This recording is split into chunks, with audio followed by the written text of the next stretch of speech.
Um dos mandamentos do Senhor Jesus é que nós façamos o bem, sem olhar quem. A gente vê na Bíblia, por exemplo, no Evangelho de Mateus, capítulo de número 5, o Senhor nos orientando e nos exortando a fazer o bem. Ele chega a dizer que se alguém te pedir uma túnica de duas, tudo isso são ensinos e orientações do Senhor para que nós façamos o bem. E no capítulo 4 aqui do segundo livro dos Reis, nós temos duas personagens aqui que fizeram o bem. A primeira é a mulher de Sunem. Vocês leram comigo que ela era uma mulher rica, enquanto que o outro personagem já não tinha tanta condição. A Bíblia não fala que era pobre, mas não tinha tanta condição financeira. Mas o fato é que tanto uma quanto a outra fizeram bem. E interessante que fizeram o bem a quem não pediu, a quem não solicitou. Aleluia. Tanto um personagem como o outro resolveram fazer o bem porque foram compungidas. O coração falou mais forte e resolveram então fazer o bem. A primeira é a mulher de Sunem. Ela vê um homem de Deus passando, o profeta Eliseu, e ela começa a olhar para aquele homem e disse ao seu esposo, que era já o senhor de idade, ela também já era velha, e ela olha para o homem de Deus passando na sua porta e ela disse: meu filho, eu vejo que esse homem que passa aqui é um santo homem de Deus. Eu vou convidá-lo para entrar em nossa casa e comer pão. Toda vez que ele passar por aqui, eu vou sustentar ele com pão. Aleluia. E assim ela fez. Mas aí resolveu fazer mais. Chamou o esposo de novo, porque o casal sempre faz as coisas assim com um acordo. Disse: filho, a gente tem condição, nós somos abastados financeiramente, você me permite pegar um pedacinho aqui do nosso terreno e fazer um quartinho para o profeta? O esposo disse a ela: pode fazer. E ela faz um quarto para o profeta, e o texto é bem detalhista, dizendo que ela colocou lá no quarto uma cama, uma mesa, uma cadeira e um candeeiro, para que o profeta então ficasse ali. Aquilo servia como uma espécie de uma pousada. Quando ele estivesse passando, ele parava ali e descansava. Em face disso, então, o homem de Deus, para demonstrar a gratidão, disse ao seu moço Geazi: procura ver aí o que é que ela precisa. Eu tenho uma moral com o rei, e se ela precisar de alguma coisa, eu vou até o rei e peço por ela. E ela, como também era uma mulher muito articulada no seu reino, mandou um recado dizendo: não precisa não, eu estou no meu lugar, na minha terra, eu conheço todo mundo aqui, não preciso de nada. Geazi, por sua vez, vai de novo e diz assim ao moço: vasculhe de novo, procura ver se ela não carece de alguma coisa aí. Eu quero agradecer, eu quero poder retribuir tamanha gratidão que ela teve por mim. E Geazi disse: olha, eu descobri que ela não tem filho, e o esposo já é velho. Vale dizer aqui que a Bíblia não fala que ela era estéril, só diz que o esposo era velho e que ela não tinha filho. Eliseu então disse ao moço: manda ela vir aqui. E ela vem no quarto. Eu gosto de detalhes da Bíblia. Vejam vocês que ela não entra totalmente no quarto, ela fica à espera do que o profeta vai dizer. E o profeta olha para ela e termina dizendo: Deus manda te dizer que dentro de poucos dias tu darás à luz a um filho. Se você está com a Bíblia aberta, por favor, versículo 16, veja isso. A este tempo determinado, segundo o tempo da vida, abraçarás um filho. Aí ela olha para Eliseu, Cláudio, e fala assim: homem de Deus, eu vou lhe pedir uma coisa. Não precisa ficar inventando coisa, não. Eu fiz um bem para ti, mas eu queria lhe pedir um favor. Não precisa inventar mentira. Não me engane. Eu quero pedir uma coisa ao Senhor. Por favor, não me engane. Eu não lhe pedi nada. Esse bem que eu fiz para o Senhor foi algo do meu coração. E eu queria lhe pedir, por favor. Eu sei que o Senhor quer me agradar, mas eu queria lhe pedir, não minta para mim e não me engane. O homem de Deus, por sua vez, volta a dizer a ela: não, Deus manda lhe dizer que tu terás um filho. E assim como Deus havia dito, usando a boca do profeta, essa mulher deu à luz a uma criança. Amém? O menino cresce. Em forma de gratidão, Deus lhe deu um filho. Mas aí, irmãos, em face dessa atitude dessa mulher, com um certo tempo o menino morre. A criança morreu. E aqui eu vou dar uma pausa para falar do outro personagem, porque eu quero linkar os dois personagens, visto que os dois estão inseridos aqui no capítulo 4. Aleluia. O outro personagem é um homem por nome Obadias. E eu estou falando aqui com base em alguns comentários e até o que diz o Flávio Joséfo. Flávio Joséfo diz que o esposo dessa viúva do azeite era Obadias. E quando você vai saber sobre Obadias, por favor, abra sua Bíblia no primeiro livro dos Reis, capítulo 18.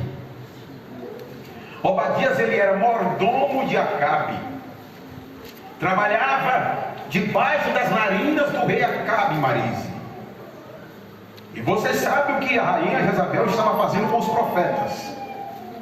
Estava matando todos os profetas, não ficava um. Os profetas viviam escorraçados, escondidos em buracos e cavernas, prefeito Samuel. E esse cidadão, já disse, debaixo das narinas do rei, mordomo do rei, trabalhava para o rei. Ele resolve tomar uma atitude. Ele resolve manter alguns profetas vivos. Primeiro livro dos Reis, capítulo 18, é bem claro dizendo que ele era mordomo do rei e ele temia ao Senhor. Aí ele pega 100 profetas, estamos falando de 100 bocas. 100 bocas, e o homem come, meu irmão. 100 bocas, e eles comem de 50 em 50. E o texto diz que ele sustentava com pão e água por muito tempo. Flávio Joséfo diz, eu estou falando de Flávio Joséfo porque foi um judeu contemporâneo de Jesus, que escreveu a grande obra que virou um best-seller por nome História dos Hebreus. Ele diz, Flávio Joséfo, que esse cidadão provavelmente pediu empréstimo para poder sustentar esse povo. Pediu empréstimo para sustentar os profetas. Aí, no caso da mulher de Sunem, ainda teve um privilégiozinho que foi um menino que nasceu. E neste caso aqui, o que resultou deste homem por nome Obadias, pela demonstração do bem que ele fez aos profetas, o que ele recebeu em retribuição pelo bem que ele fez aos homens de Deus, sabe o que foi? Uma dívida incalculável. Ele morre, e o que ele deixa de herança para a esposa foi uma casa e uma conta altíssima, incalculável. O que resultou para a mulher de Sunem, depois que teve a criança, em forma de gratidão, maravilha, o menino nasceu, cresceu, a morte. A morte. Fizeram bem, ajudaram a quem não pediu, e o que recebeu em troco? Problema, crise. crise, infortúnio, morte, dívida, credores na porta. E naquele tempo veterotestamentário, quando alguém era credor, ou aliás, quando alguém estava endividado, sabe o que os credores faziam? Pegava uma tabuleta e colocava toda a dívida da pessoa. E sabe o que é que fazia? Pendurava na frente da casa da pessoa. De modo que todo mundo que passava via que a pessoa era veaco. Estava com o nome sujo. Estava mal na rua. O negócio estava feio. Todo mundo passava e via lá a tabuleta. Olha lá. Ih, tá feio, olha lá. A lei de Moisés dizia que se a pessoa ficasse em dívida, que o credor tinha a autoridade de ir até a porta e reivindicar. Se a pessoa não pudesse pagar, ele podia penhorar algum bem. E se a pessoa não tivesse algum bem para penhorar, ele levava a pessoa no lugar da dívida. E no caso aqui os credores estão dizendo: se você não pagar a dívida, nós levaremos os seus 2 filhos no lugar da dívida. E se porventura assim ocorresse, esses meninos, presbítero Reginaldo, só seriam soltos no ano chamado na lei mosaica no ano de jubileu. Era neste ano que então soltava quem tinha alguma dívida, perdoava quem tinha alguma dívida. E esse ano acontecia de 7 em 7 anos, se não me falha a memória. Era aí então que, em face daquele tempo que a pessoa trabalhava, chegava o ano de jubileu, então a pessoa era liberada.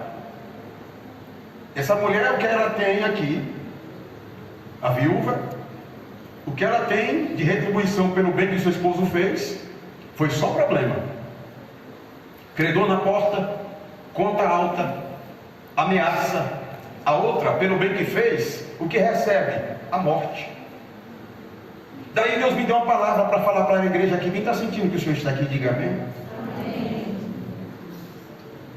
Deus me dá uma mensagem com uma pergunta, que essa noite é o tema do estudo bíblico que a gente vai aprender aqui. Olha aqui: o que o Senhor quer nos ensinar quando fazemos o bem e Ele permite que o mal nos sobrevenha?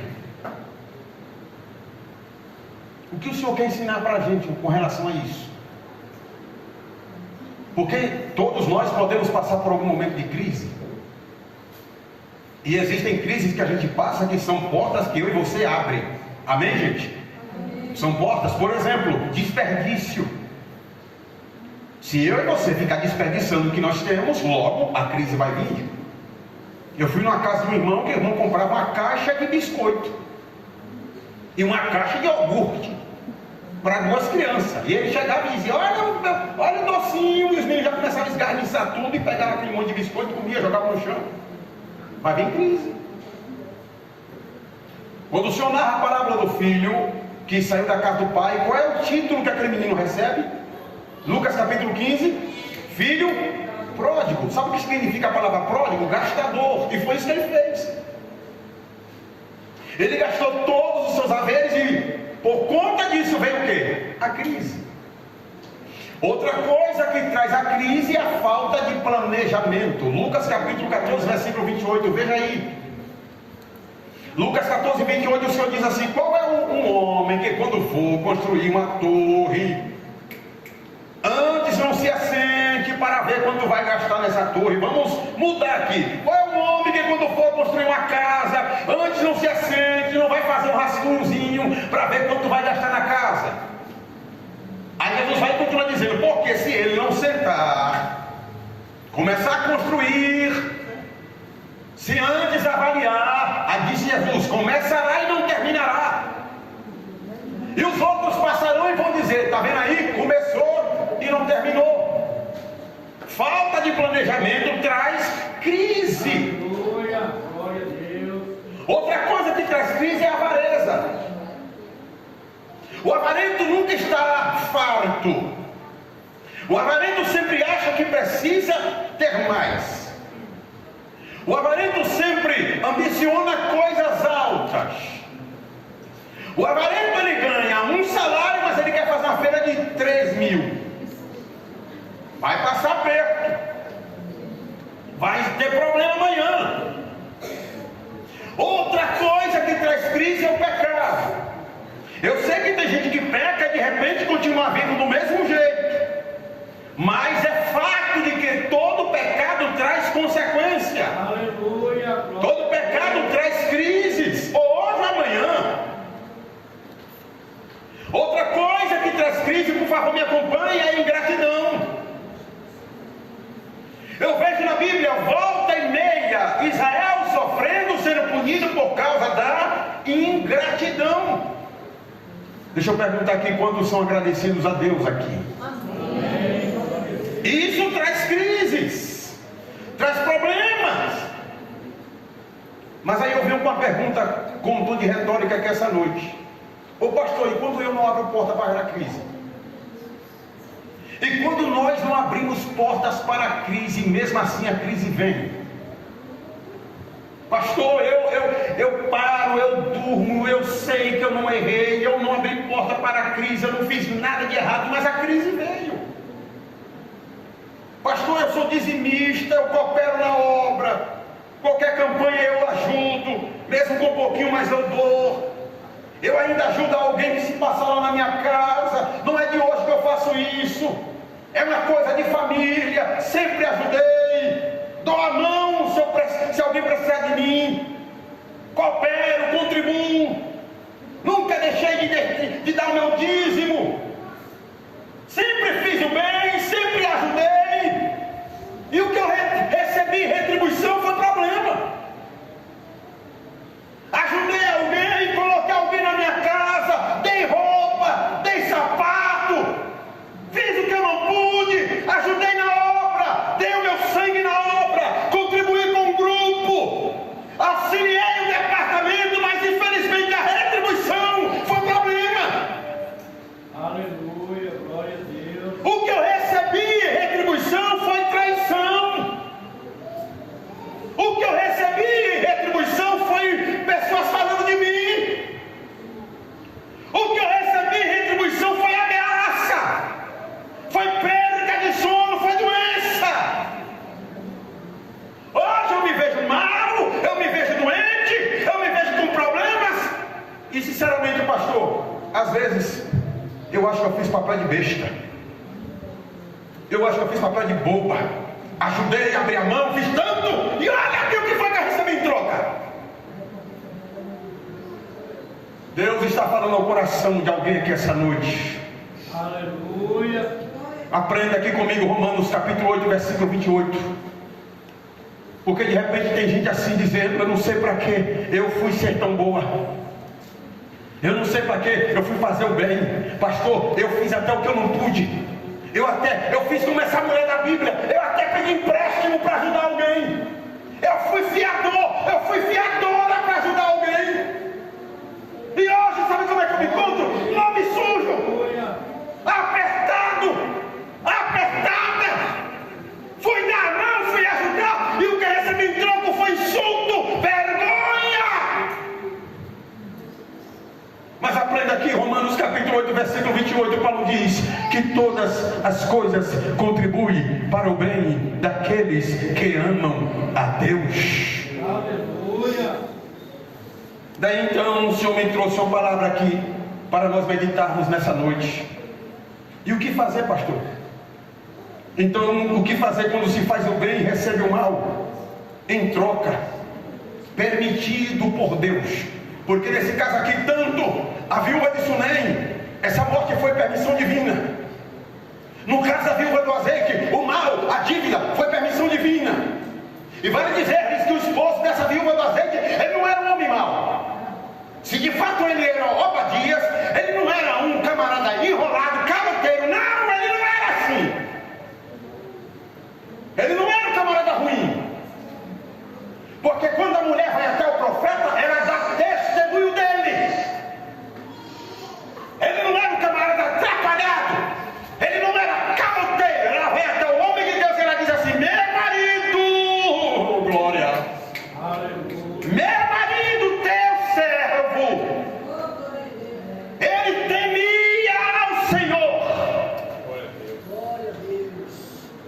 Ele não era um cidadão enrolado. Mas ele morre e ele deixa esse problema. A viúva de Sunem era uma mulher crente, podemos dizer assim, uma mulher seguidora. E depois de fazer o bem, depois que o menino nasce, vem a morte. E a morte não foi consequência de pecado que ela cometeu com o marido. A Bíblia não fala isso, mas a morte veio de maneira fatídica, e um dia inesperado. O menino está grande, o menino está com saúde, e a mãe termina dizendo: vai, meu filho, para a roça, fica com o papai. Não é dito na Bíblia que o menino já estava doente desde a manhã. Não é dito na Bíblia que o menino estava com febre, que o menino estava gripado. Não, o menino estava bem. Aleluia. Mas ele vai trabalhar com o pai, e do nada ele começa a reclamar da dor de cabeça, vai reclamando que a cabeça dói, e quando o menino chega em casa, o menino morre nos braços da mãe. Aleluia. Por favor, me acompanhe aqui. Eu quero que você mantenha a Bíblia aberta. Vamos lá. O que fazer quando se faz o bem e recebe o mal em troca, permitindo, ouvindo da parte de Deus? Em primeiro lugar, no caso da mulher sunamita, Deus permitiu para provar que Ele não engana a ninguém. Glória a Deus. Por favor, aprenda que essa noite, se puder, diga para quem está do seu lado: Deus não engana ninguém. Deus não engana ninguém. E por que eu digo isso? Por causa do versículo 16. Por favor, me acompanhe, versículo 16. Quando o homem de Deus disse para ela: tu vai ter um filho. Olha aí o que ela disse: não me enganes. Quando o menino morre, pastor Rosaldo, ela vai até o homem de Deus. E veja no versículo 28 o que é que ela diz. Veja no 28. Quando ela vai até o homem de Deus, versículo 28, Ronaldo, ela chega até o profeta e ela diz assim: eu não te disse que não era para me enganar?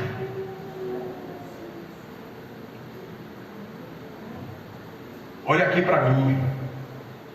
Quando você faz tudo certo, quando você faz tudo correto, quando você não apronta, quando você dá um bom testemunho, quando você faz o bem, cumpre a palavra, e mesmo assim vem problema, mesmo assim vem infortúnio, sabe qual é a impressão que alguns crentes têm? Deus me enganou.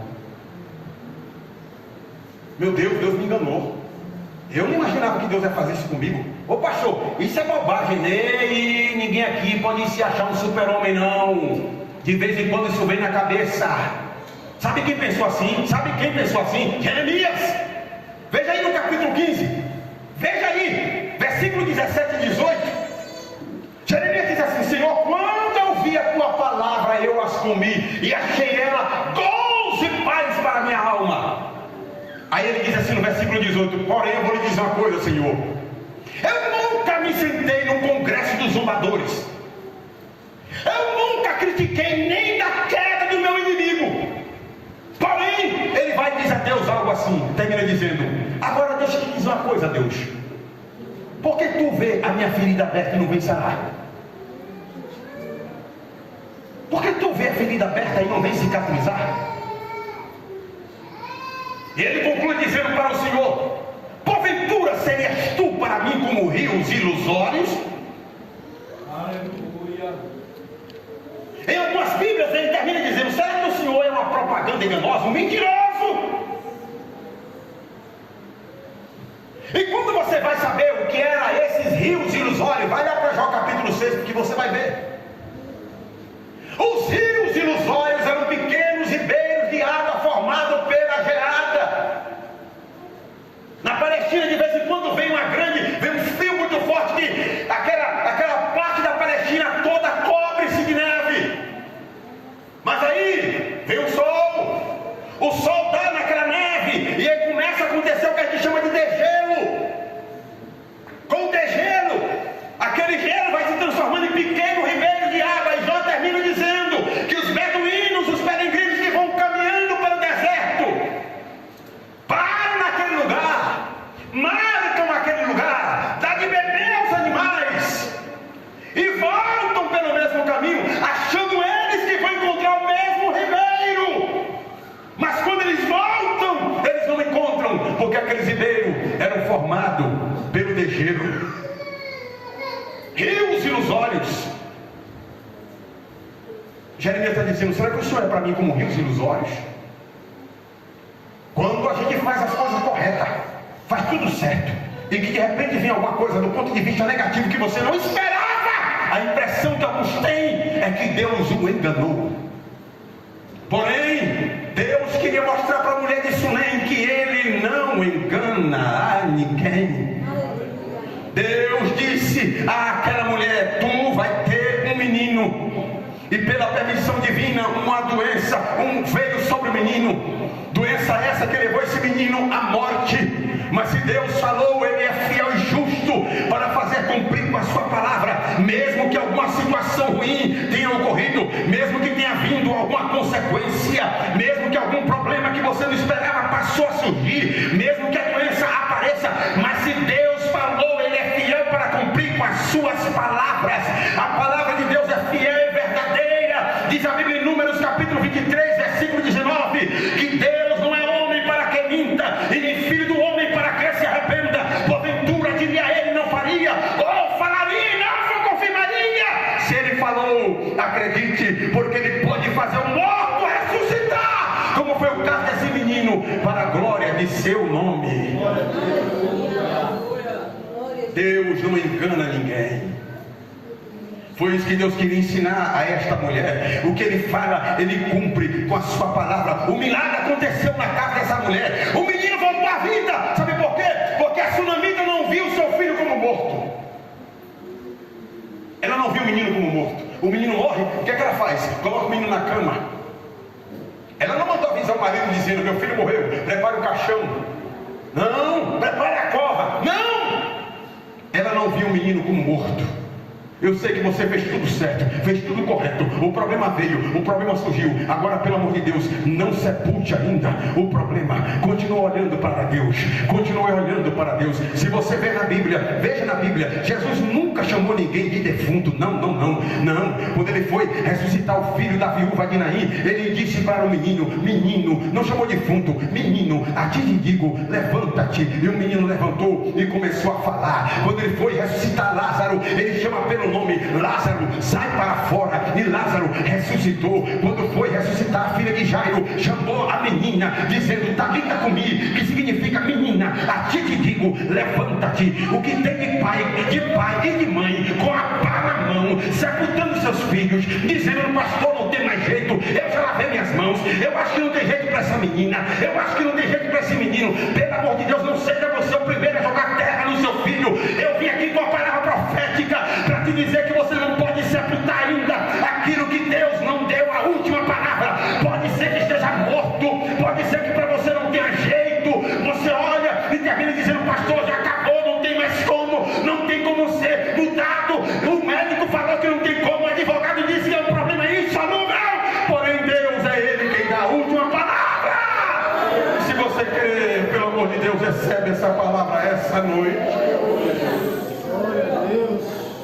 O milagre aconteceu porque essa mulher, ela não vê o seu filho como morto.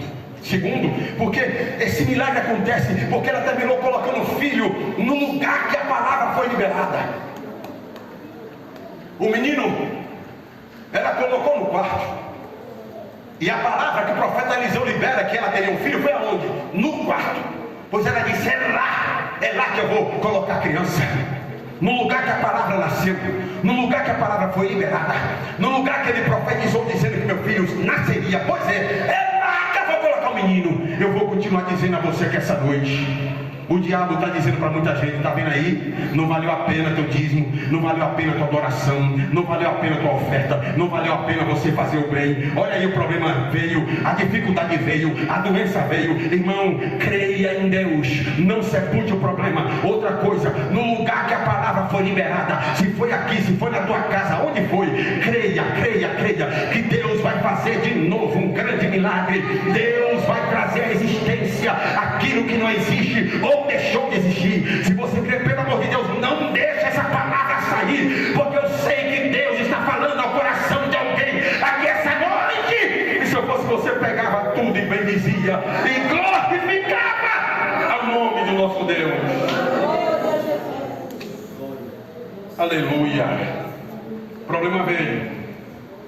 Deus mostrou para ela que Ele não engana ninguém. E ela foi em busca do milagre. E o milagre acontece porque ela foi em busca da resposta de quem deveria lhe dar. Quando ela vai até o homem de Deus para procurar resposta, na verdade ela queria ouvir uma palavra vinda de Deus. Ela estava indo em busca daquele que representa Deus na terra. Ela não foi pedir conselho a quem quer que seja. Ela não foi dizer nada para o marido. Não, ela ficou calada. O marido perguntou: mas por que você vai agora visitar o profeta? Não é numa nova? Está indo por quê? E ela disse: avise para o meu marido que tudo vai bem. Aleluia. Glória a Deus. Eu ouço o irmão dizendo: aquela mulher falava tudo vai bem porque ela tinha fé. Ei, ela estava calada, ela não queria dizer nada. Por isso ela dizia: vai tudo bem, vai tudo bem. Ela não quis deixar o marido preocupado. Ela disse para o moço que guiava ela: eu vou montar nessa jumenta e eu não quero que tu pare em canto nenhum. E se alguém parar e perguntar como é que eu vou, diga que vai tudo bem. E eu vou dizer também que vai tudo bem. O homem de Deus está lá, olhou para ela de longe e disse: Geazi, eu olho que a mulher sunamita vem ao nosso encontro e o semblante dela demonstra que ela está triste. Vai, meu filho, não deixa nem ela vir aqui. Vai correndo, pergunte se ela está tudo bem. E ela disse: está tudo bem. Sabe por quê? Porque nem todo mundo pode resolver o teu problema. Não abra tua boca para contar teus problemas para qualquer pessoa. Tem gente, irmão, que as palavras têm que ser o mínimo possível. O mínimo possível. Tem gente que fica ligando para você, procurando saber: e aí, irmã, me conta como é que tu tá? Como é que tá, filha de Deus? Não quer saber de nada. Fica até mentindo, dizendo que vai orar. Vou orar por você, minha amada. Abre a tua boca, conta aí. Vai dizer nada, quer saber da tua vida, para amanhã contar para todo mundo aí. É o boca de trombone. Fala para ninguém não. Conta para Jeová, porque Jeová sabe. Ele entende, ele resolve, ele resolve. Porque quando ela chega no profeta, quem disse que ela ficou dizendo vai tudo bem? Não. Quando ela chega no profeta, ela se lança nos pés dele, ela toca no pé do profeta, aí vai Geazi, o bobalhado do Geazi, começa a dizer: mulher, levanta daí, está tocando no profeta. E o profeta disse: meu filho, deixa. Ela está com amargura de espírito. Aí ela abre a boca e disse: eu não te falei que não era para me enganar.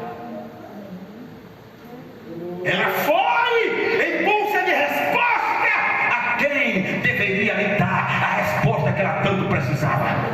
Você fez tudo certo, fez tudo correto, mas de repente vem a doença, vem um problema, vem o infortúnio. E aí? Não fica alardeando para um e outro aí. Pelo amor de Deus, irmão, para de estar vendo rede social como psicólogo e psicanalista. Hoje que tem irmão que fica colocando lá: tô triste, hoje eu tô mal. Aí bota aquela carinha de triste, o povo fica: que foi, fulana? O que é que tu tem? Qual é o teu problema? Toma vergonha na cara, vai contar para Jesus. Ele sabe, ele entende, vai procurar resposta com ele. Ele tem resposta para dar. Ele tem resposta para dar.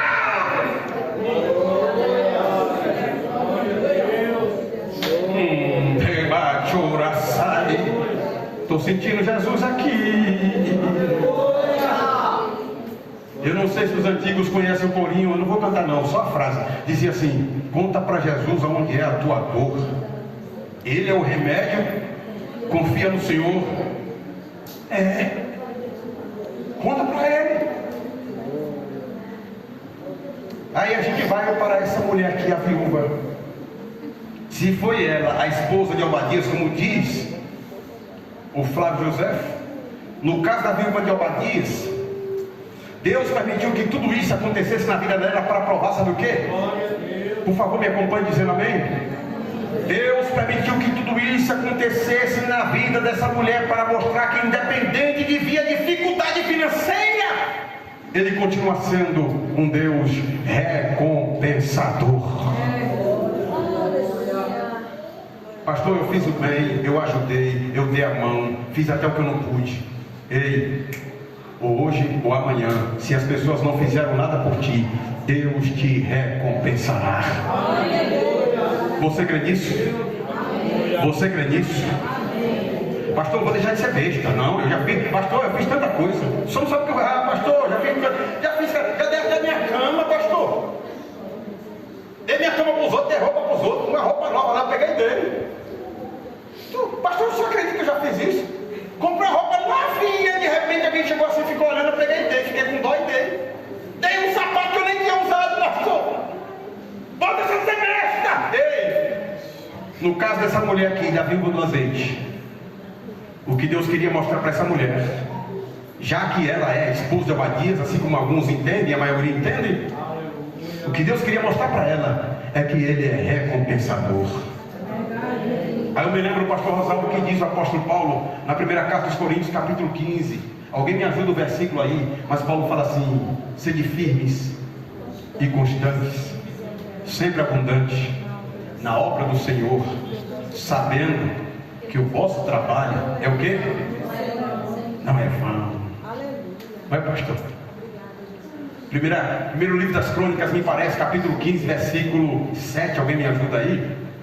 É dito assim: esforçai-vos, não desfaleçam as vossas mãos, porque o vosso trabalho terá uma recompensa.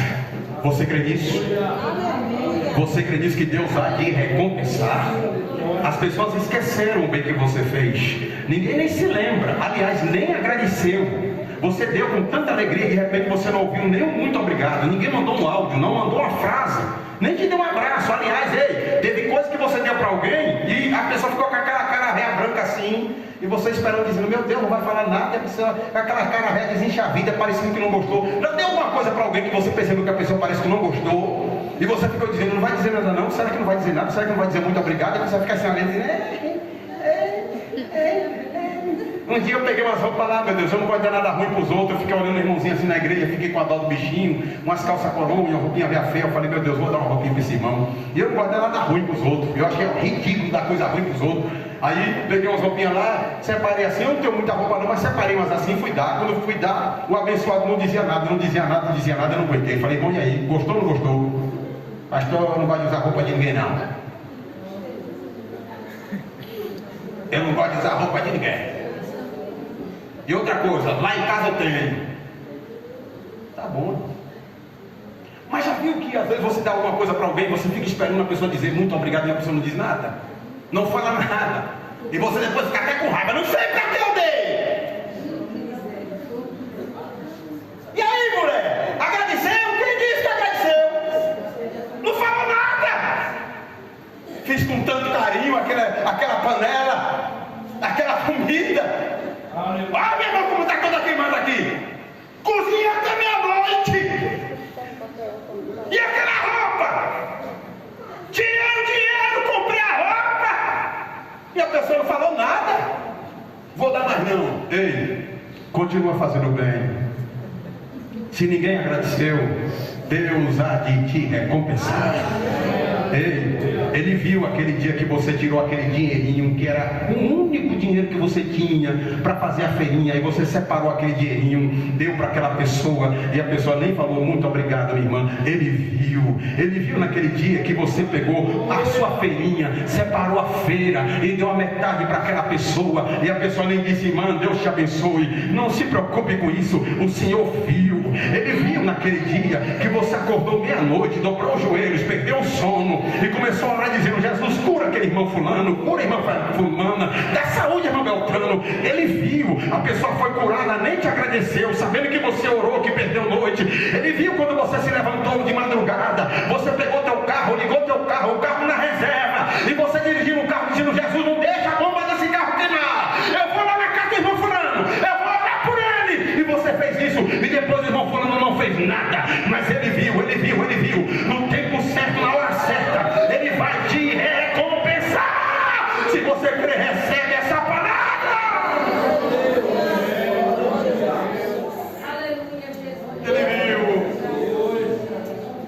Ele viu. O tempo passou, o marido dessa mulher deixou dívida, mas ele era crente, Cláudio. Deixou dívida, mas ele temia a Deus.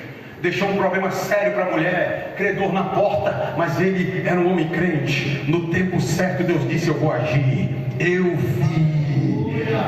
vi lá Joura Canderébia. Eu leio na Bíblia, Salmo 118, e o salmista diz: é melhor confiar em Deus do que confiar nos homens. Se você coloca a confiança em Deus, olha o Emerson, no tempo dele a bênção vem, o milagre vem, ele vai retribuir, ele é recompensador, ele vai te dar em dobro aquilo que você fez por alguém. Você crê nisso?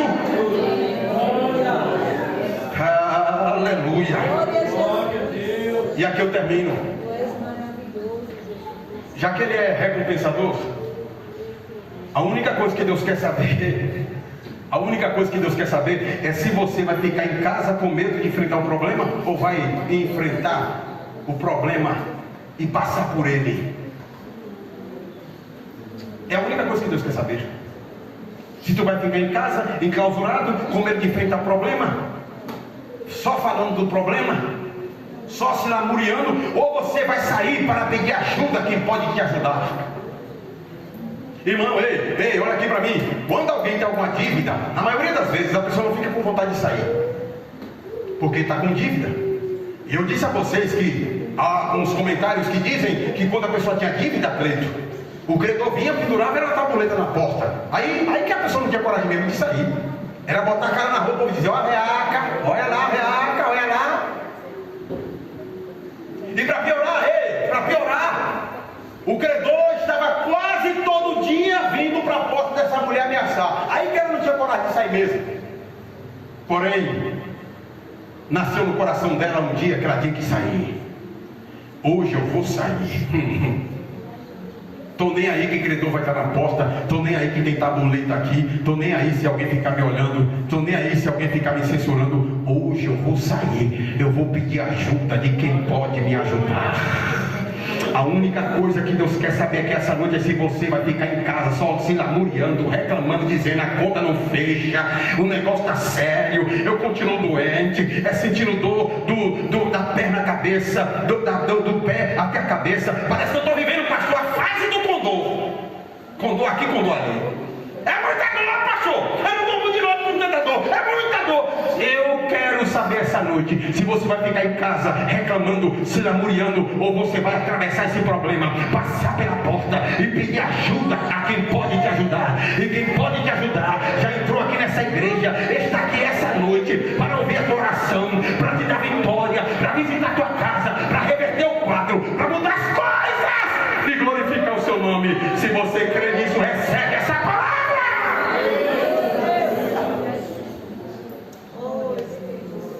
É um mal nosso, um hábito nosso muito mal, ruim demais.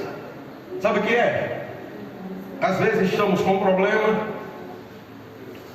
e a gente se enclausura com aquele problema. A gente se fecha com aquele problema. E aí fica ali, se matando por dentro com aquele problema, tentando fazer de tudo para resolver aquele problema, quando na verdade não vai ter condição nenhuma de resolver. E essa mulher, ela tentou fazer isso. Quando ela vai até o homem de Deus, olha aqui para mim, isso aqui não é hipérbole, não é exagero de pregação, é a Bíblia. Por favor, me acompanhe aí.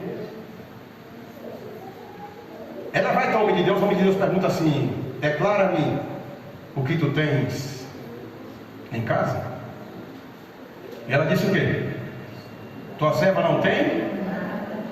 Irmão, ela vendeu quase tudo para pagar as dívidas. Sabe como é que eu vejo, irmão Regis, a casa dessa mulher, Cláudio? Um vão só, sem nada, vendeu tudo. Acho que só tinha a caminha do menino, a dela, e o resto vendeu tudo para tentar, irmã Isabel, saldar a dívida. Mas quem disse que pagava? Não pagava. E quer ver outra coisa? Quer ver outra coisa? Olha aqui para mim. Quando ela vai até o homem de Deus, ô Marília, aí ela diz assim: meu marido, teu servo, temia ao Senhor. Ele deixou uma dívida alta, uma dívida incalculável. Já tentei pagar a dívida, não consigo, e os credores estão na minha porta querendo levar os meus 2 filhos no lugar da dívida. Aí sabe o que é que Eliseu diz para ela, Zete? O que é que eu tenho a ver com isso? Ô palavra dura! O que é que eu tenho a ver com isso? Como que mais ou menos Eliseu estivesse dizendo: eu tenho culpa de alguma coisa? Eu mandei teu marido comprar pão e dar para nós? Eu mandei teu marido pegar empréstimo? Mas aí o homem de Deus é sensível. Por mais que diga uma coisa dura, de repente ele volta atrás, né, pastor? Ficou com dó. voltou atrás e disse assim: mas, ô mulher, me diga o que é que tu tem lá na tua casa. Ela disse: tua serva não tem nada, senão aqui está o X do milagre. Aqui está a coisa mais importante para o milagre acontecer. Para você que enfrentou um problema, para você que de repente veio uma crise que você não esperava e você não foi o causador, para você que fez tudo certo, fez o bem, é um dizimista, é uma pessoa fiel, é uma pessoa que contribui, que colabora, que ajuda, é mão aberta, não é avarento, mas de repente veio uma crise inesperada. Aqui está a senha do milagre. Ela disse: tua serva não tem nada, a casa está vazia, porém tem um negocinho lá. Tu tem o que lá, mulher? Ela disse: eu tenho um pouco de azeite numa botija. Eliseu disse: pronto, está aí. O milagre vai surgir a partir desse azeite na botija. E aqui eu termino para dizer aos irmãos de que vocês todos sabem que um dos símbolos do Espírito Santo é o quê? É o quê? É o quê? Azeite. Aí eu leio na Bíblia, e a Bíblia diz que o Espírito Santo ele nos convence de tudo. Se você tiver um pouco de azeite em sua casa já, mesmo que essa crise veio e você não foi o causador, você não foi a causadora, o Espírito Santo vai começar a latejar na tua mente dizendo assim: vai ter milagre, vai ter milagre, vai ter milagre, não, vai ter milagre, vai ter milagre. Você não foi culpado, vai ter milagre. Você fez o bem, vai ter milagre. Você não fez coisa errada, vai ter milagre. Creia, o milagre vai acontecer, o milagre vai acontecer. A única coisa que eu quero saber aqui é se tem alguém aqui que ainda tem azeite na botija. Se tem alguém aqui que ainda tem o Espírito Santo. Tem alguém aqui que ainda tem o Espírito Santo. Então, por favor, diga para quem está do teu lado: o milagre vai acontecer. Lá, Deus vai fazer algo grande. Deus vai reverter as coisas. Ei, o tempo de vergonha vai-se embora. E daqui para frente você vai andar de cabeça erguida. Essas contas serão pagas.